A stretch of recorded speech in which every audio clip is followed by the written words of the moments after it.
আরো দূরে যাও।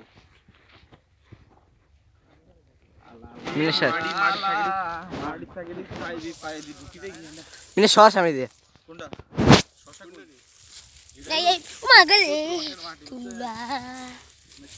এই আমরা বাড়িতে ছোট থাকতে পজ করো আসো আবার সামনে যাই।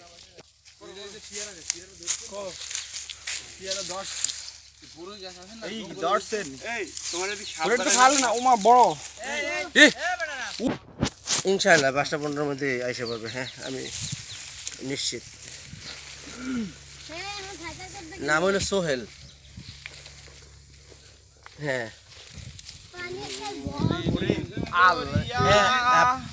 আপনি কনফার্ম করেন। আপনার কি এই খালের উপর যেতে পারবেন? হ্যাঁ পারবো। যেতে তো আজকে আমাদের হবি, কিন্তু কিবা করে যাবো সেটা আপনারা তো সাঁতার জানেন, কিন্তু এই যে লোকটা